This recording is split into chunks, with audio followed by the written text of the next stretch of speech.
Continuamos con el capitán retirado de la División de Investigaciones Criminales de la ciudad de Miami Gardens y de la policía de Miami, capitán José Granado.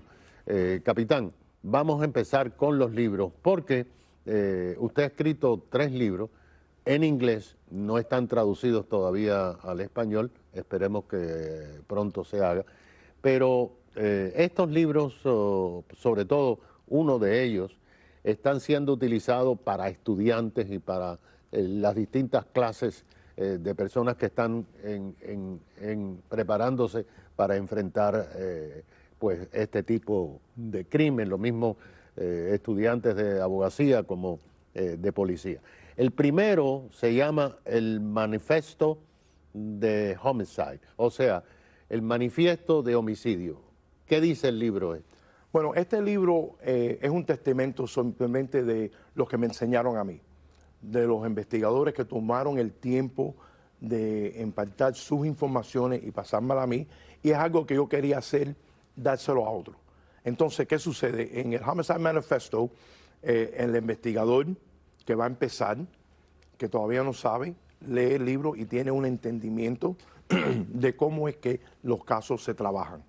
Para la persona que está estudiando criminología, le da mucha información que pertenece a criminología.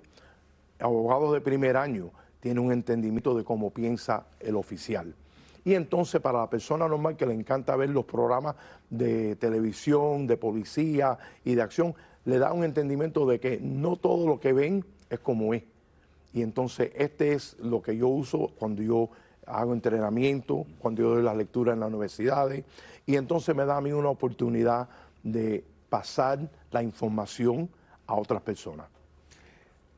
Miami Vice, ¿te acuerdas de Miami Sí. Vice? Que empezó en la ciudad, en la policía de la ciudad de Miami, etcétera. Como usted dice, muchas de las cosas son como no parecen, ¿tú me entiendes? Claro. En los programas de televisión, porque habían allí decenas de muertos y entonces la policía fajaba a tiros, etcétera. Así es. Y desafortunadamente hoy en día es lo que las personas miran, los ciudadanos miran y se piensan que esa es lo que hace el policía. Y sí, es una parte, pero el policía hace mucho más y las investigaciones son tan detalladas, toman mucho tiempo y de verdad que es muy importante de que los investigadores, igual que los ciudadanos, sepan que es un consumo en sí de la Claro, persona. porque en la televisión en un episodio se resuelve el crimen. Se resuelve el crimen, fuiste al juicio Ya y te condenan sí, y ya se ojalá acaba. fuera así. El segundo libro es un poco emocional, porque se llama Llora lágrimas de sangre. Sí. El segundo libro para mí fue, como decir, un momento para poder sacar muchas de las cosas negativas de lo que son los casos. Como un caso puede afectar a un individuo, a un policía, a un investigador, cuando escribiendo el libro me encontré que yo me estaba mismo limpiando de esa negatividad para poder seguir echando para adelante a hacer un bien, para que la gente entienda que no solamente lo que hace policía, sino es la parte emocional del policía. ¿A ti te afectaba cuando veías un asesinato de un niño, por ejemplo? Le puedo decir que en mis años los casos más difíciles para mí siempre fueron los casos de niños y de gente mayores, porque son gente que no tienen cómo defenderse, no hay forma de poder pretender que uno entienda a quién le pudiera hacer algo tan brutal a ciertas personas. Y entonces yo teniendo hijos, cuando aquello creciendo, yo me recuerdo que yo terminaba los casos así y yo me sentaba en la misma frente de la cama de los hijos míos, nada más que para verlos respirar. Y eso para mí era el alivio, porque era imposible lo que yo había visto esa noche. ¿Qué es lo que más te impactó a ti en esta carrera? ¿Cuál, el crimen más brutal? Porque aquí han habido ¿Te acuerdas de Jimmy Rice? ¿Cómo que no? Cry Tears of Blood. Es Llorar lágrimas de sangre. Ese fue el caso que para mí, yo pensé que yo era un veterano preparado, que yo tenía todas las respuestas, y ahí fue donde yo me encontré en un momento, en un vacío, donde yo mismo me senté, y mucho tiempo yo tenía eso en mi mente, de cómo es que alguien pudiera hacer algo así.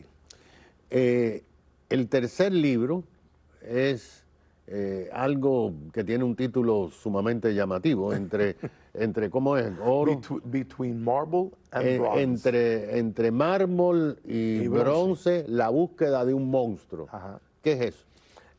Eso fue yo lo que trato de usar es, número uno, yo le doy el backdrop de lo que es la ciudad de Miami, la bella ciudad de Miami, cómo ha crecido, cómo se ha puesto en tantos años, ¿no? Entonces yo le doy a las personas una vista de lo que es Miami.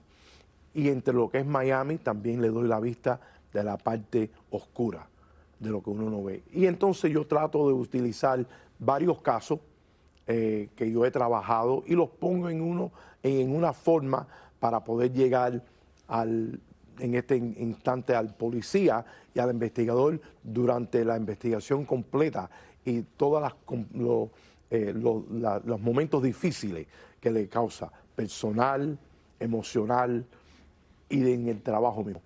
¿Cómo empezaste a escribir? Si le digo, yo siempre he tenido una pasión por escribir.